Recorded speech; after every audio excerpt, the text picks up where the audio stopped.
welcome everyone that is here. You can have your mics off if you're not speaking, or you can leave them on if you don't have a lot of noise in the background. That's fine. Your cameras are optional. You can show your face if you'd like.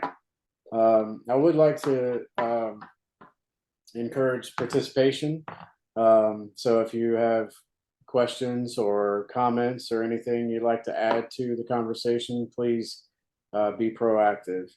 Um, the purpose of the meeting is to educate and create a dialogue to better help improve the quality of care that we give. This is Cicely Baker. She is my guest, and she's going to be speaking to us about some in-depth topics that I think a lot of caregivers need to know about. She's going to be speaking here in just a second. Cicely, why don't you go ahead and just kind of tell us about yourself and what you do and why you do it? All right, my name is Cicely Baker. I go by CC. The clients and families that I've had the opportunity to take care of, they name me CC, so it stuck with me. I like I it. am the founder of Be Patient Caregiving right here in Little Old Spartanburg, South Carolina. I just have a love and a gift, a call for taking care of individuals in the home. I've been doing it all my life. I was raised in a home where I watched my elders take care of others, and it just have grown on me. And I have had the opportunity, along with my mom and her aunt, to care for others in my family. So we are here. I never thought that I would ever get this far with it. I just thought, it would just be something I would do. People call and say, "Hey, can you take care of mom?" Or "Can you take care of dad?" People in the church, and it has been truly an amazing journey. And I tell people, you got to have faith in order to have an in-home care company, because sometimes faith is all you got. Ain't that right, Jeremy? Got that right.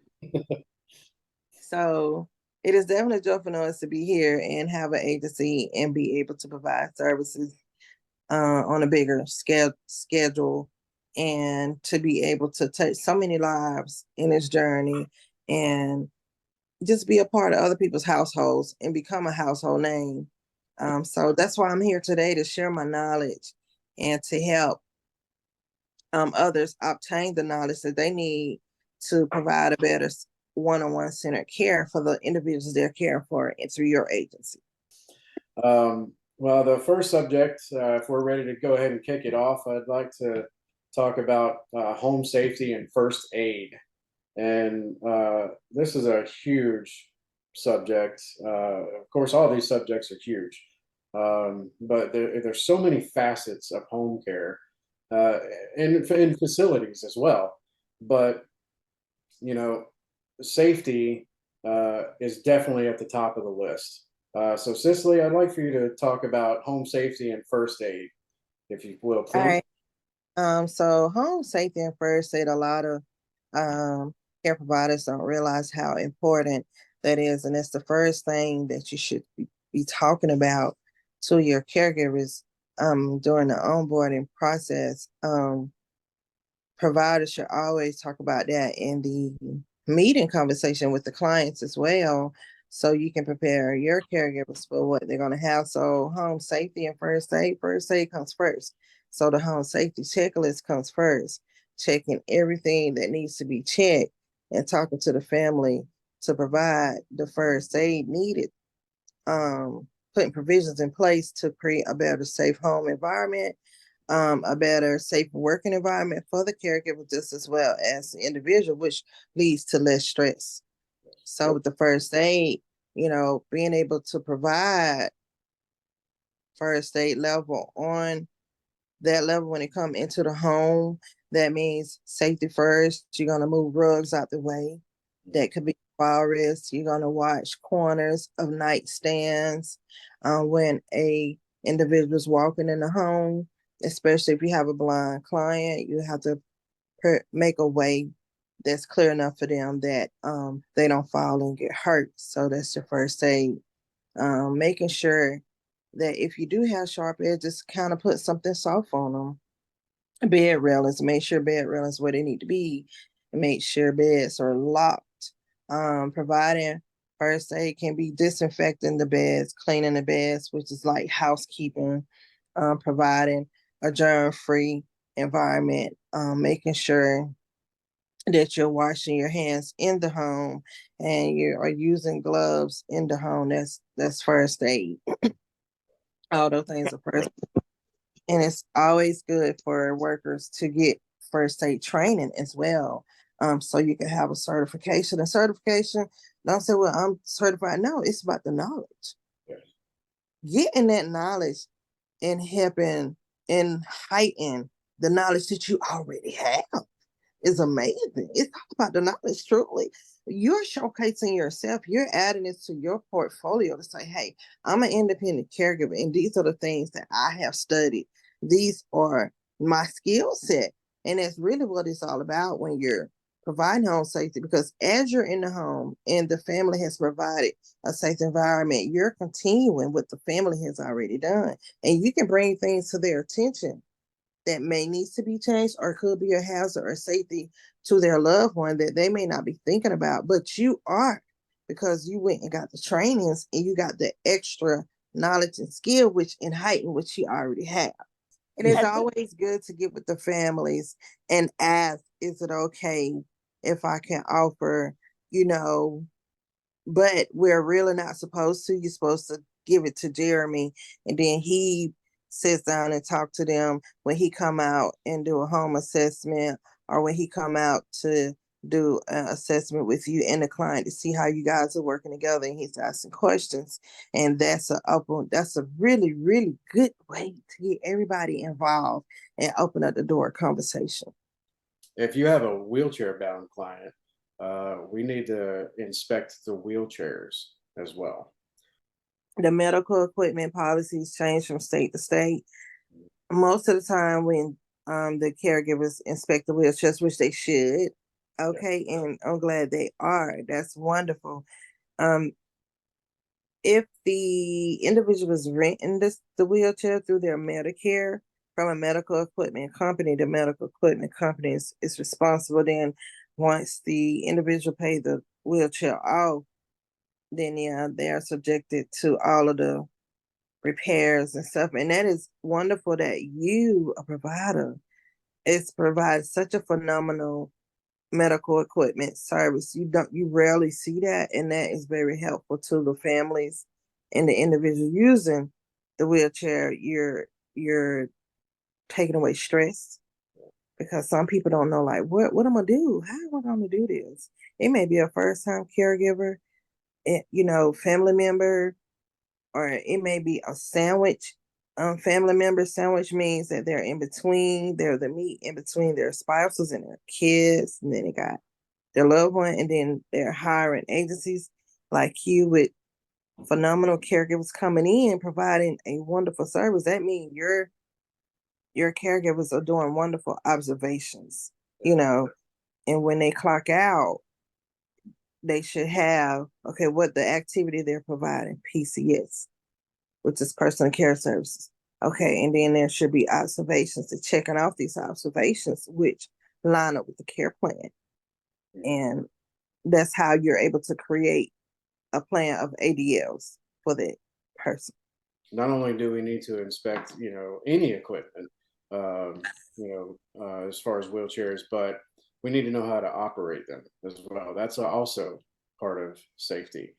So you can do trainings, or you can have someone to come in and do trainings, like annual in-service trainings with your staff on safety in wheelchairs, which is like a OSHA standard. OSHA has a free training that they offer on medical treatment training, and I have done trainings for an agency before, and it's really good to have somebody to come in and hands-on train your staff, because you're not only training them how to use a wheelchair, but there are other components that come with using a wheelchair. You may have a person that needs a Hoyer lift. You need to train yourself on how to effectively use the pump up Hoyer lift. The Yeah, the you the had some hospital, experience with that. yeah, in the hospital bed, locking and unlocking the hospital bed and winding the bed up and winding it down for safety. You know, when Mhm. you're using a wheelchair and it comes to transfer, so that's a whole nother field that you opening up. It's a lot to that. So the best way to tackle that is to provide in-service trainings hand on in your facility. So you would and they sign off on those in services and they pass their training quizzes and stuff like that. And you can do like a 1 day or 2 day in service and you have your staff, some they can come in the morning, can come, the ones that couldn't come in the morning can come in the evening. Also can provide the free resources like Allison, Alison. That's exactly what I was getting ready to say. Yeah, Yep. you you can provide the links to the free CPR trainings for them to level up their skill set that they already have, and you can offer incentives to you know just to say thank you for doing this because they can take that training with them wherever they go, and that's very valuable. And then you can get them a push to strive to better themselves, by taking advantage of Allison. Udemy is another one because they can get certifications that they can take with them on jobs. And now the economy we in now is about certifications. So and heightening them and pushing them to be their very best to get certified is amazing. The Allison, I actually put that as a resource on the Carosity website, and I've had quite a few unlicensed caregivers take those free courses and got their certificate of completion for taking the caregiver course. They Mhm. completed it, Yeah, and I offer it as an onboarding. So when I hire new caregivers, their onboarding is a South Carolina certified caregiver certification. well, the next subject we're going to talk about is Alzheimer's and dementia care. And Cicely Baker, take it away. All right, Alzheimer's and dementia care is one of my favorite subjects, you guys, because it reminds me of a movie called Benjamin Buttons. Please check it out and watch it. It is so amazing. It's life going backwards. And that's what Benjamin Buttons was. He was born old. And as he grew to live, he grew younger. Stop, Alex. My cat is bothering me, you guys. He's trying to get in my lap, not right now. So he's mad. He's clawing a chair. All right. So um, I love to talk to people about dementia. Sitting back and watching a dementia patient for me is it's a learning experience. It's a learning curve when you watch how they were before they got dementia to where they are now, and it's like they're going backwards into um. Yeah, exactly. It's like everything that they learned, they're unlearning it, and you have to fill in the gaps to help them move forward. And they know to move forward, but there's areas in their mind or their brain that it's like somebody went in there and just disorganized everything that they had been organizing for years. For Exactly. yes. So a lot of people think Alzheimer's is dementia. It's the other way around. Dementia is the house for Alzheimer's. Dementia is the umbrella. And under dementia, you have many different types of dementia underneath it. Like you have Alzheimer's, you have Lola body, which is two of the main ones. You have Parkinson's, that's another one. That's one of the major dementias that you see out here. And I think it is so imperative that anyone is taking care of a dementia client to get skilled training to take care of them because some of the things that you see, you would think you understand, but you do not. Like, for example, if a person tell you they see somebody standing over there or you see them talking to somebody, you don't know what they see. Their vision is impaired due to the dementia. Dementia targets your five senses. It impairs your vision, it impairs your hearing, it impairs your taste buds, and then it tells your ability to feel, and it impairs your mobility because when you try to stand up and walk, it feels like neuropathy. And I may not be saying that word right, you guys, but y'all get what I'm saying when you feel like you got I got pins you. sticking up in your feet and it feel like your legs and your feet don't went to sleep. That's the Yeah. myth. So you see them walking, you know, like the Frankenstein walk, because that's really how they feel in their hands. May feel like they have arthritis in them, and then their hands may feel like they got on some big thick gloves, and they're trying to move their fingers to grab something, and they can't. But in their mind, they can. That's what dementia is, and I encourage people. One of my biggest resources that I share with everybody is TEPA. TEEPA Snow. I had one of the most awesome opportunities to go down to. I think it was the 25th anniversary at Kershaw University for Second Wind, the virtual dementia tour. I encourage all walks of life to experience the dementia tour, walk in the shoes of a dementia client so you can provide a better one-on-one centered care in the home. So you will have a better understanding on how to take care of that person in their moment where they are and be able to de-escalate a situation in the moment of a situation and continue to have a good day. Yes. Yeah.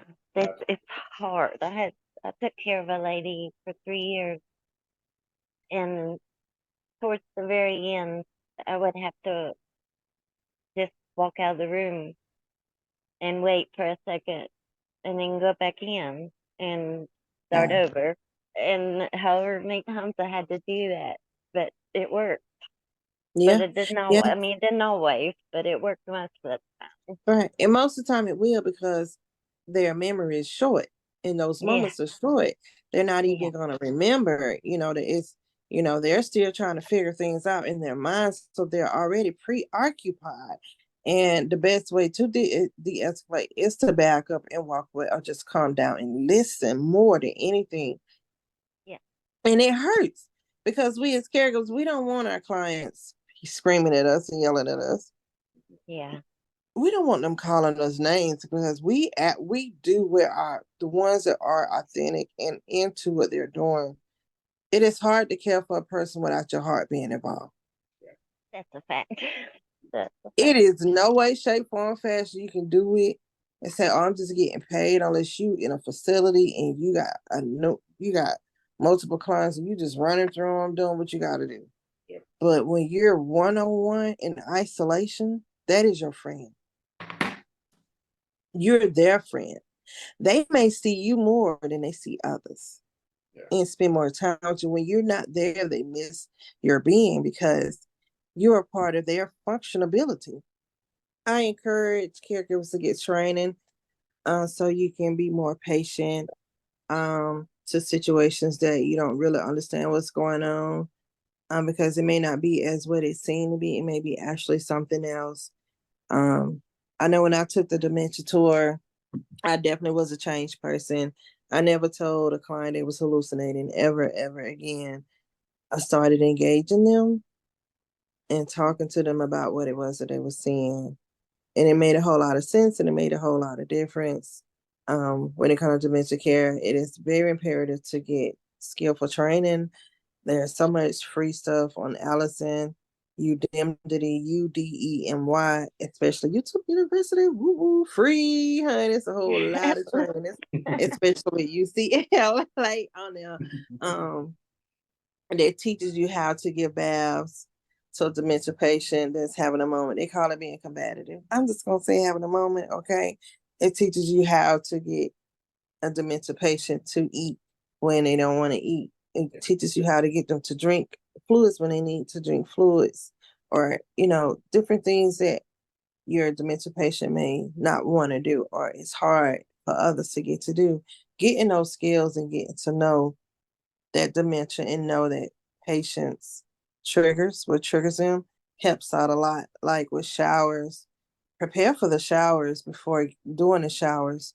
Always continue to talk to the client, have a shower schedule. and let them know. Or they say you're gonna get a bath when you're released. Say, well, I'll be back tomorrow.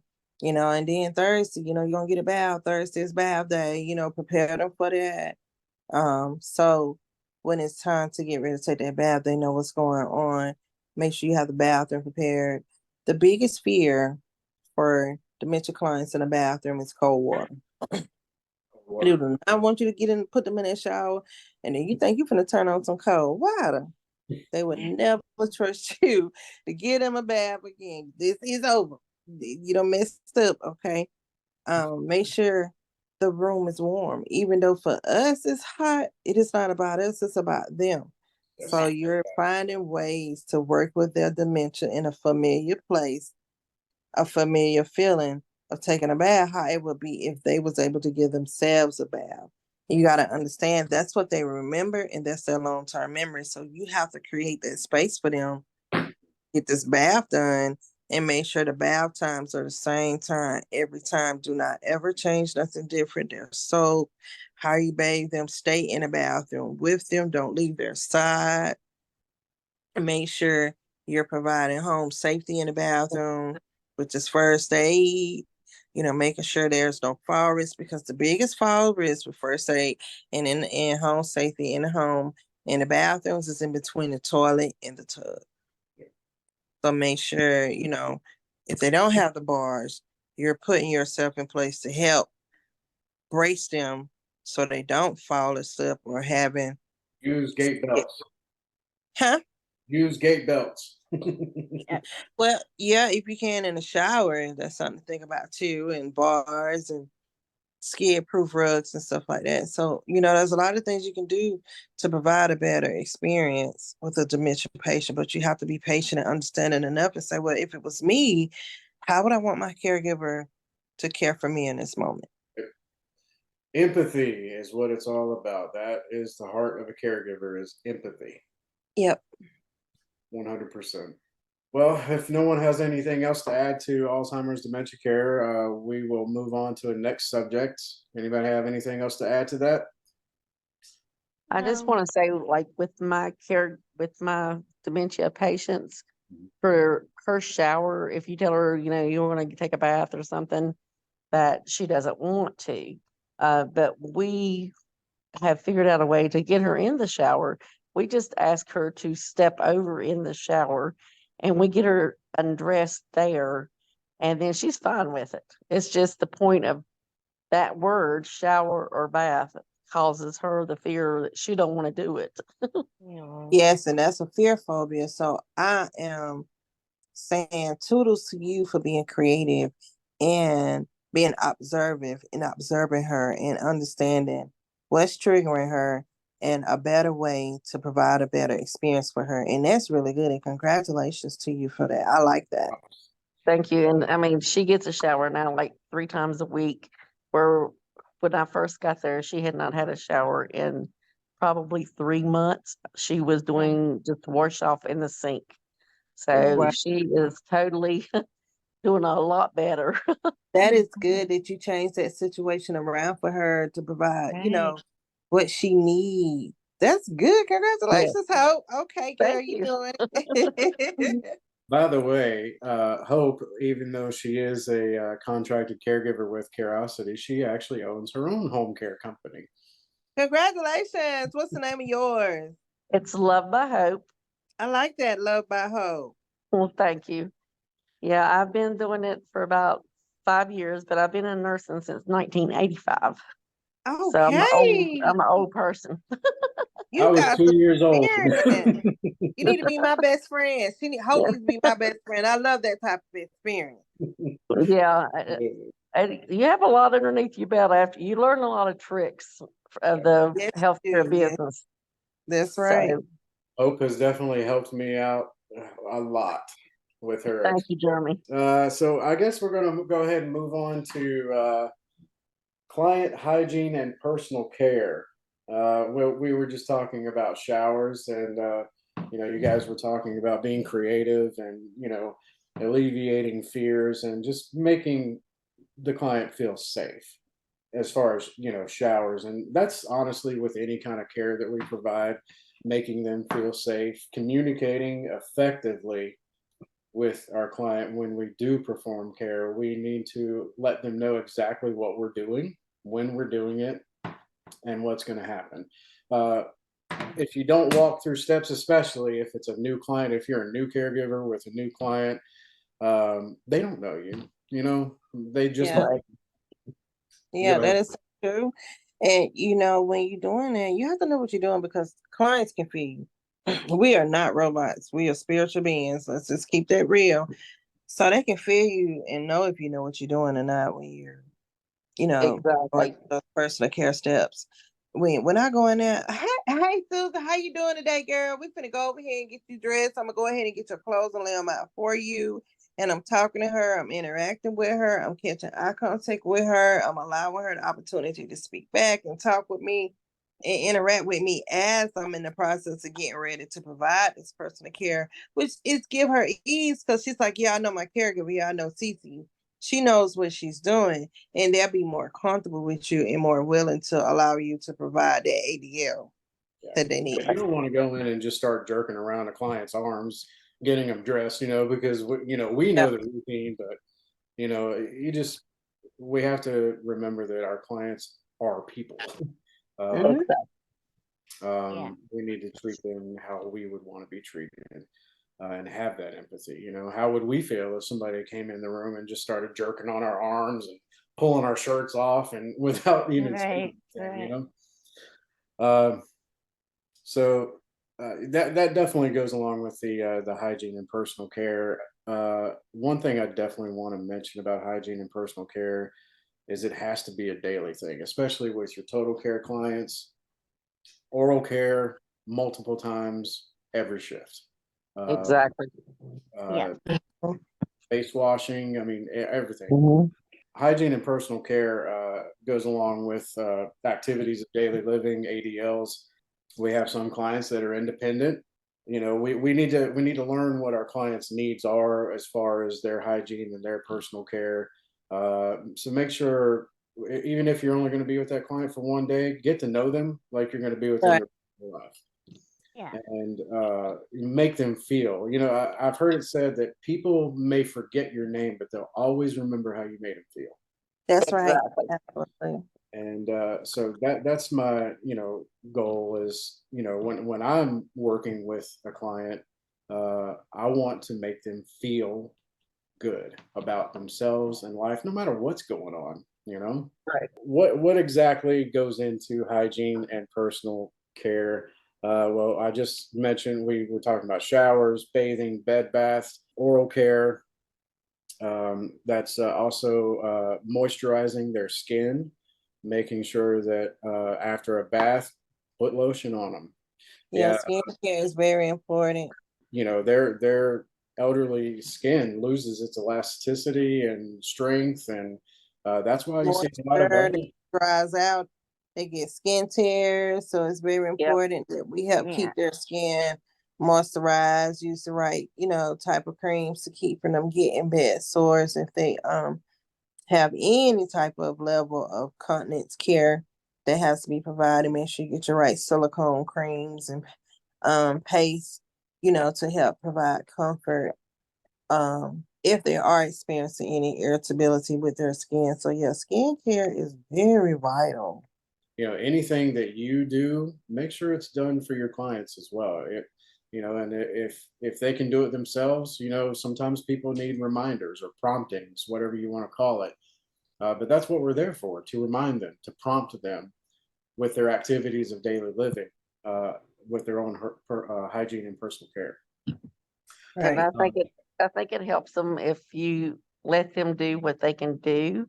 But if you notice that they don't do a very good job of it, chip in and say, hey, let me double check this and make sure that, you've got all your teeth brushed and, you missed a spot here if they're shaving or whatever. Cause that's how I get some of my clients to let me do things for them because they want to be independent. They don't want to give that up. So you let them have as much as they can.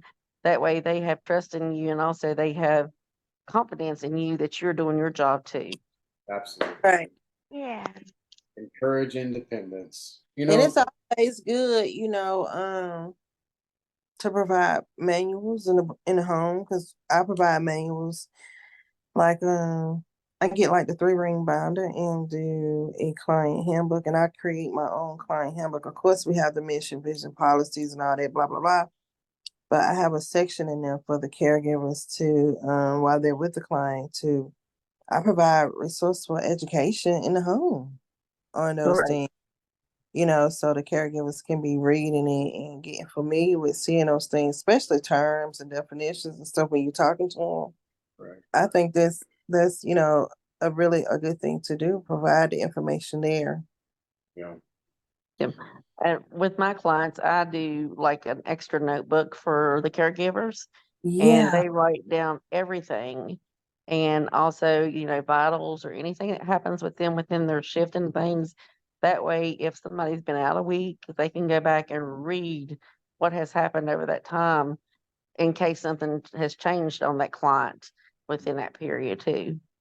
right. That's your documentation and record keeping, which is very, very important, because you're documenting activities and you're documenting observations that can be very vital, and it also can help, with doctor's appointments. If there's some things that the doctor's asking, the caregiver, have they seen the activities, how long it's been going on? So that's very important Yeah, and I to, think where we're with the patient more than their family is, it yes, sort of helps a whole lot with the Yeah. communication with doctor's Exactly. appointments and things like that too. and it really do, because we are with them more. Not only that, it also gives the family the opportunity to see how things are going with each caregiver and what they've done. And there's no question about what they've done on their shift, and the other person coming on their shift knows, if they read over the notes or whatever, they can tell. CYA. Yeah, Yeah. Yeah. I mean, that Yeah. is very important in the field that we're in. You've Yes, got to it is. cover yourself and your company. But the personal, like getting back to it, the personal hygiene and stuff, I think it's very important for someone that has total care to have to be cleaned at least every 2 hours, no matter what. I mean, because he's laying there and he's sweating, or, their body, he's just letting off the sweat or whatever. That's still, he needs it maybe a couple of times a day versus, wiping him down once a day or whatever. If this person's sweating or whatever, yeah. I would do it again, and And even before I would the leave or something. and with the personal care, the 2 hour schedule is across the board, I think, with all states. When you're in the home and you have a total care, you change them every 2 hours. And of course, if they need extra cleaning up during that time, you clean them up and you record. You keep up with it. So Exactly. if you change them at 12:25, then you got 2 hours to change them again, to check them and make sure they're okay. Yeah. we call Yeah, it rounds in facilities. Yeah. that's true. But I mean, I know some facilities don't do that. Yeah. Oh, yeah. I know. I've been there, done that, so I know better. I've come in on many a shift and had to grab the CNAs from third shift by the collar and be like, "Nope, you're going to do rounds with me. Let's go." Yeah, You walk and Yeah. that's always in. good. Mhm. And I think it's good to have like the 5 minute, thing, like someone coming in on the shift and the other one going off or whatever, so that they can discuss major things that are happening. And like if Yeah. they skip their meals or if they skip their medicine or whatever, we need to know that up front, Mhm. because it may be an hour or so before we get to that book to read it. Right. So Right. Right. that's something that needs to be communicated, at the scene of swapping off shifts. So hope Yeah, you. they should, whoever, I always encourage my caregivers to go in early. Go in a few minutes early, so Yes. caregiver, before you can debrief you on those things that you need to know up front. And I practice that with them. I practice that with them. And me as an in-home care provider, I'm always the first one in the home, working the first Mhm. week client, so I can effectively bring the caregiver in and train her. Um, to provide the same care. I help create that care plan, create that list of ADLs that they need so that the care that they need that we have practiced and put together continues. Mhm. Exactly. And everybody's on the same page. Amen. And then a good thing about that, when somebody do something, you don't already been in there, so you know what it is. You already know how it's set up. You already know that client, that family member, what's going on, and then you can be like, no, if you had to did this, this, and this would have been the outcome of that situation. Yeah, at least 5 minutes so that, it'll give them a little time to debrief it, give them a brief description of how the shifts went. They shouldn't come in at the last minute. That's No, just like nobody should. facilities. That's like in facilities because I came from a nursing home, worked in a nursing home. We had to be at work by a certain time. Right. So in your policies, when you hire your caregivers, all you have to do is put down, okay, this is the time that you have to be to work regardless. This is the time you have to be to work. So that time is in black and white, and you practice that in services, and it'll get better. Well, I know that I had people questioning about being in there at 5 minutes till the time that they're supposed to be in. But here's the thing. Even the law for the labor law it's 7 minutes or more. You would have to pay them for 15 minutes. So 5 minutes is not breaking that law. 5 minutes is giving them enough time to come in, communicate what went on their shift, and then them prepare for their shift is coming on. That makes Right. sense. Yeah, I never really thought about implementing that in a home care setting. I know in facilities they encourage us to come in 15 minutes early. Some actually, there was a couple of facilities that actually mandatory scheduled you 15 minutes. Oh yeah, If you had to be there at 8, you were scheduled at 7:45. yeah. For not only to give report, but to possibly help with rounds if they needed help. If the last shift was short staffed or something, we could Mhm. offer assistance. So that's a good idea too, even for home care. Yeah. That you have that not only that extra time, but that extra hand to help in that extra time Exactly. if that's needed. That's a good idea. All right, so let's see here. Anybody got anything else to add? We were talking about hygiene and personal care. What about care for hospice clients? Does anybody have anything to add for? Because it is a different type of care with most hospice clients. Um, there's a lot more hands involved in the care as Right. well. So, Yeah. Cicely, do you have anything to add about hospice clients, caring for hospice clients? Yeah, listening, learning how to effectively listen and show compassion because hospice care there's more temperaments. Yes. Temperaments with those family members, and hospice care it's hard because the family members will make you just want to stick by the book, stick by the rule of thumb when it comes to take care of the loved one because you dealing with the caring challenge of the loved one. You're dealing with the aging challenge. When I say aging challenge, the deterioration of that client, and you're dealing with the heartbreaking challenge of the loved one. So you got 3 issues going on at the same time, you guys, and that Right. is definitely no joke. So listening effectively and watching everybody will help the client. It will alleviate a lot of the stress because the biggest stress taking care of hospice clients is actually in between the caregiver and the family member because the client is laying there like, hey, what about me? I'm one is sick. And Yeah. and a lot of people don't realize that actually happens. And then that's when the caregiver get burnt out Exactly. Yep. every single time. And that caregiver is doing the best she can because she is doing her job for the client. And Right. the client is the one that need the help. But yeah, so going into those hospice situations like that can be very hard. So stick to the rule of thumb, be nice regardless, and Right. understand, you don't took this caregiving, oath. This is what I'm in here for. And focus, focus, focus, focus, focus, focus. And I think paying attention also what's happening with the client. If he is transitioning and things, I think it's very important that you are able to recognize that situation so that you can get the family members around if they would like to be there at that time when he's getting ready to go. That is something that, I know it's hard. You can't predict the exact moment, but you can give them a little heads up if you pay attention to their bodies and how things are going with them. Right.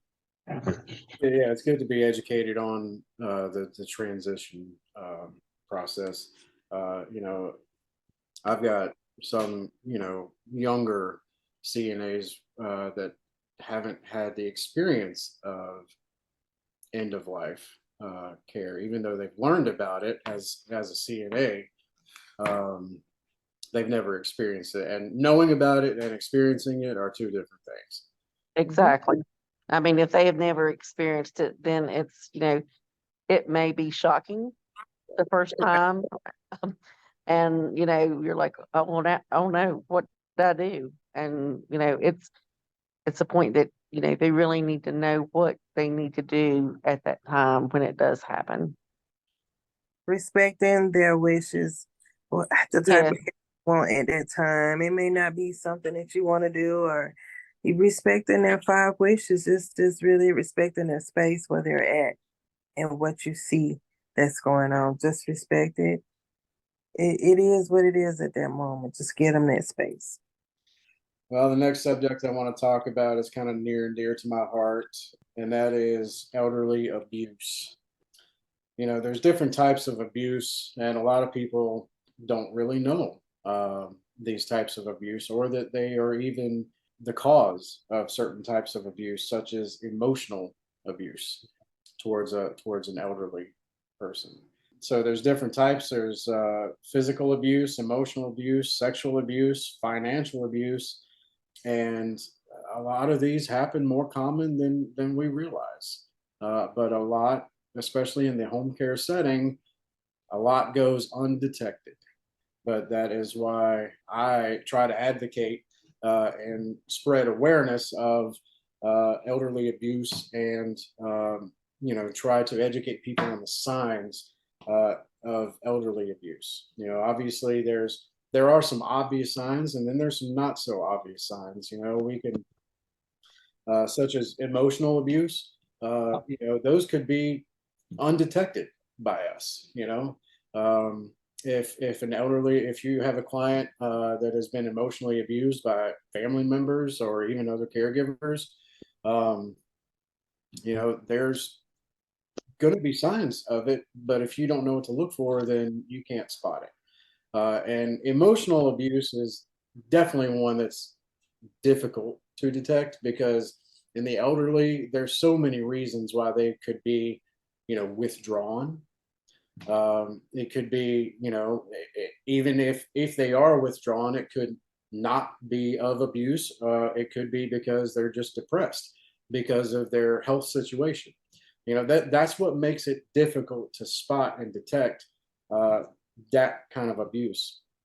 But then there's the obvious physical abuse. Obviously, if someone has bruises and skin tears and stuff like that, obvious signs, of abuse of some sort. Uh, and then there's sexual abuse as well. I went through an experience before, and this was actually in a facility. She started acting different. There was some family that she hadn't seen come in a very long time, and I thought that may be why she was acting, different, more withdrawn, more standoffish. But actually, long story short, come to find out, she was being sexually abused Yeah. by her son in the facility. So that was difficult to to see and to witness the symptoms of sexual abuse. I had never seen that before, but it was obviously disgusting to even know. But these are the hard conversations that we need to have as caregivers, because if Right. we don't have the hard conversations, then nothing is going to change. Nothing. People are going to still remain abused, neglected. And it's our job as caregivers to advocate and keep these people safe. Does anybody have anything to add? Yeah, I do with the financial abuse. Mhm.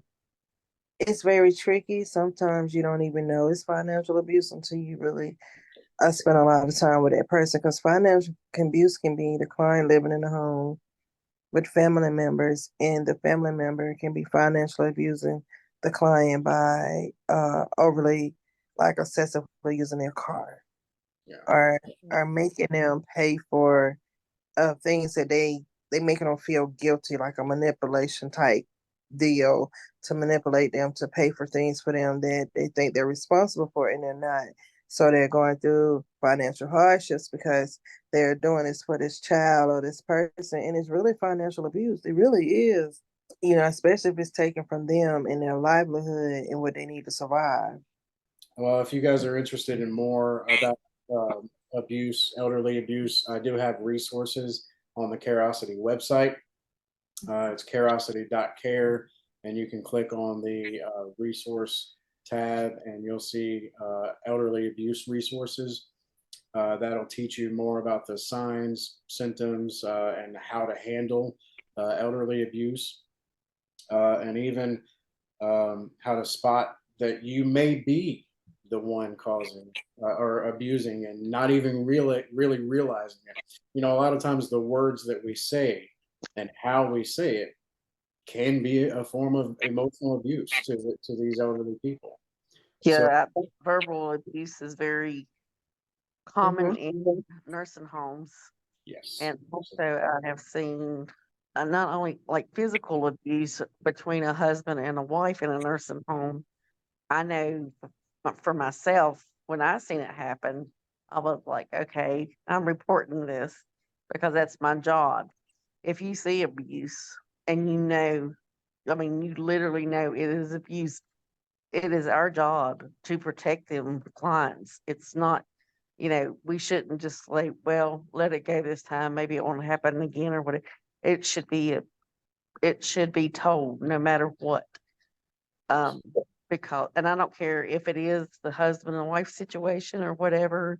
He may be an abusive while he was young or whatever to her or whatever, but I've literally seen it lately, and I've stopped a client because of that. I would not go back because I reported them, and the children and the facility is, they know, they see it themselves, but yet they haven't done anything. So I'm like, okay, now I need to go above their head in order to get this stopped because it happens daily with this couple. yes, And and I'm not talking about like this person, just, just the lady cannot walk. She's in a wheelchair. He wants her to walk like she used to walk. So wow, he's literally trying to pull her up to get her out of the wheelchair, even though the nurses there know that she's not able to walk. So they, leave her in the wheelchair, and then he does what he wants to do during the day with her because he takes her off. And so it's just like, you know, when I've seen him pop her in the face, that was it for me. absolutely, yeah, I mean, he backhand her, and I was like, "Don't do that." He said, "This is my wife. I've been married to her 67 years." I'm like, "I don't care if you've been married to her 100 years. yeah. You Right. need to put your hands on her." So we had a very bad disagreement because that right there done it for me. Not only pulling her out of the wheelchair to try to make her walk, and pulling her out of the bed to try to put her in the wheelchair himself, because we refused to do it because we know that she wasn't able to do it. She just had had a stroke 3 days before that. Um, So That's the generational difference too. Though a lot of people we care for, we forget that they grew up in a whole nother world that we know nothing about. exactly, because their generation is, she done what he told her to do. And that's the way their life was. And the kids were Yeah. the same way. The kids were the same way because they've told me they're like, he's always been that way. And I'm thinking, well, I'd hate to have been his kids. Yeah. Yeah, there's some stories I hear, I'm just like, wow, I could not have dealt with that. I'm just like, if you see it, I don't care where you're at or who you're with, you need to report it to someone because if not, you're just as guilty as the person that is doing it. I completely concur with that. If you Yeah, don't do me or too. say anything, then you are contributing to the abuse. And yeah, that's just what is that term? Mandated reporter. Yes, Mhm. exactly. That Dr. if, Phil.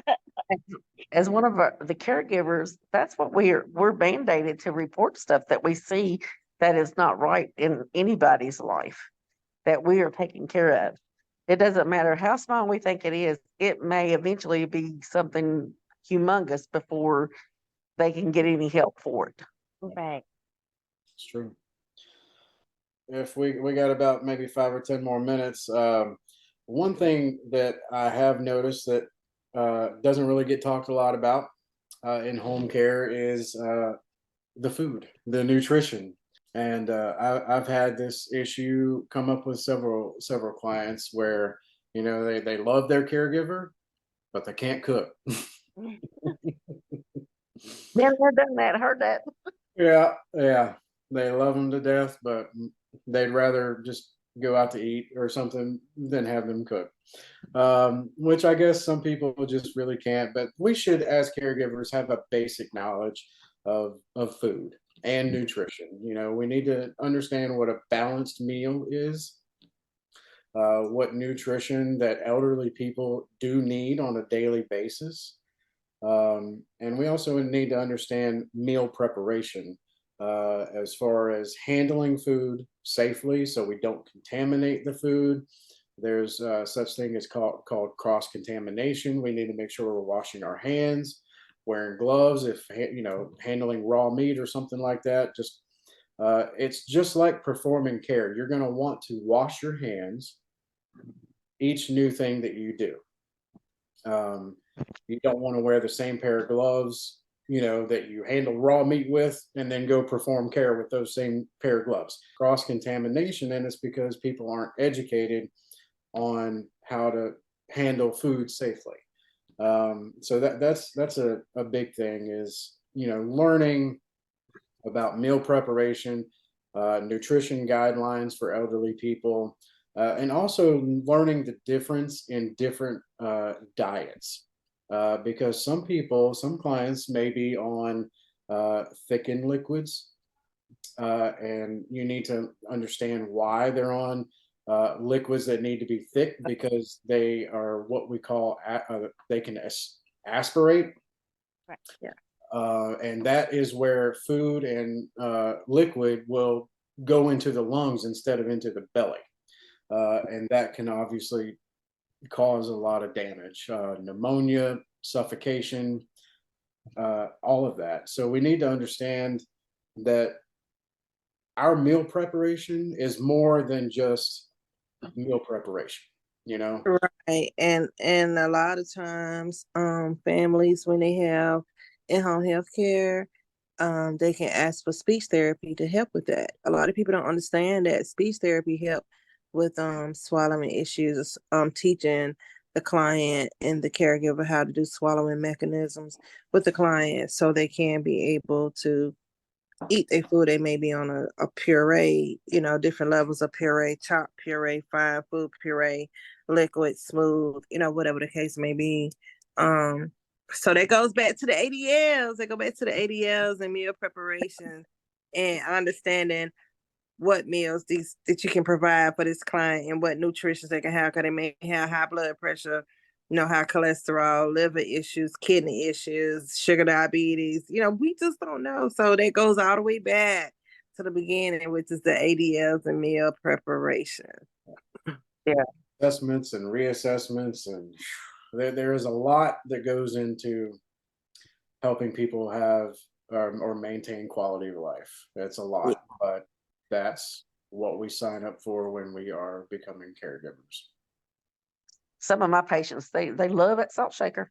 And I'm like, I love no salt because I put it right in there and I'm out of it. I'm the same way. My doctor has told me low to no sodium. Yeah, and it's hard to find anything that's in low in sodium, especially if you canned foods. Yeah, Exactly. just like Cicely said, all of this goes back to that first meeting, getting Yep. all the information you absolutely can. Absolutely. That's how we can care better for our clients, is having all the information, having the hard conversations, educating ourselves about different types of anything that you can run into. Exactly. I did want to also kind of go over, just touch base. Cicely and I did a podcast episode about handling combative and other behaviors. Just what, last week? We did that podcast episode. I think it might have been a week ago, a week or so. Yeah, something like that. It was pretty recent. Yeah. But and I actually I've been running into this issue a lot here lately, with caregivers calling and texting me and saying that they're having trouble with either combative or just rude behavior from clients, and that's what started me wanting to do that episode with Cicely. But it all goes back to we need to develop emotional intelligence as caregivers. You need to be self-aware. You need to know what your own triggers are. You need to know what you have to do to remain calm in a situation that's escalating or has escalated with a client. And you have to educate yourself on de-escalating with a client. Prevention and de-escalating. Not only do you have to know your triggers, but also know the triggers of your client. If there's certain words that you say that might trigger them, something you do, maybe music that you listen to, or it could be a number of things that could trigger clients and just start a downward spiral emotionally for them. It is our job to remain calm, first of all, and remember why we're there. Remember who you are as a caregiver, remember why you're there, and keep your empathy for your client in front of you at all times. It doesn't matter what we have going on in our life personally. When you go into your client's home, leave it outside. We are there to give a good quality of life to our clients, and that is the only reason we are there. Okay. So we have to keep that in mind. If you go in and your client is in an upset mood for whatever reason, instead of getting offended by what they're saying, because maybe they lashed out at you and maybe they said something that offended you, validate your own feelings. Okay. Because just think to yourself, okay, this is what's going on. I don't know why they're saying this. I'm offended. I'll be okay. And then proceed to de-escalate and try to figure out what's going on with your client. At no point in any time should we be giving demands and commands to our clients to calm down. That will not de-escalate anything. That will, I don't know about you guys, but you tell me to calm down when I'm irate about something, that's not gonna help me calm down. That is a fact. So we got to remember that. The first thing you need to do for de-escalation is, first of all, you need to realize and understand and know that you have, as a caregiver, a right to stay safe, and you have the right to not get injured. So if there's a situation that has escalated to the point where you could physically get hurt, either leave the room or just go outside, but you also need to call in help at that point, especially if you're there by yourself, if there's no other family members. If you call family members, 911 if needed. if it's that escalated. But don't be afraid to call in help. You know, if it's beyond what you can control, or if it's beyond any point that you can handle, you know you can't handle that situation, call help. Document everything. You know, words that were said. If something was thrown, document everything. I don't suggest pulling out your phone and videoing client. I feel like that's an escalation action, or could possibly be construed as one. Just remember to keep yourself safe, but also remember the safety of your client. Cicely talked about that in the podcast episode about remaining emotionally intelligent, but also looking for safety measures. Cicely, you want to add to that? You know, while you're being, like you said, being intelligent, you're looking, if you're having a de-escalate a situation, you're, you know, being safe about it, looking for safety measures with the client, making sure if they're mad and in a wheelchair and they're screaming at the top of their lungs, just, you know, kind of look down and see if the wheelchair lock, just look around and see if there's anything in the floor. If they're trying to walk and they're mad and they're not thinking, make sure there's not any fall risk in front of you that can be avoided because they're upset. Don't turn your back to them. God be the glory. Do not turn your back to them, whatever you do. And use the sweetest, understanding voice. Let them speak, let them vent. In between, yeah, I understand, okay. Or just nod your head, keep eye contact with them, let them know you there. Body language. Yeah. Be humble, be kind about it. Don't be standoffish. Don't stand with your hands in your pocket. Don't fold your arms, and show them that you want to help with the confusion right now. And if you need to get a family member involved, slowly walk backwards out the door. Not don't fall, but kind of, and go get them to come in and help de-escalate the situation. Yeah. You guys can find that podcast episode on the CareCast. You can go to the Carosity.care website and just tap on CareCast, and you can see all the latest episodes of the CareCast there. And you can also subscribe to the CareCast on Spotify, Apple Podcasts, YouTube Music, and YouTube. You can subscribe to the podcast there. Well, thank you guys for joining. I really do appreciate it. This was a really good conversation. We'll have to do more of these for sure. I just want to say good night. Thank you guys for everything that you do. I wish you the best and be well. Thank you. And y'all have a great night. All right, Yeah, you too. too. Thanks. Guys. Nice Bye. meeting you, Cicely.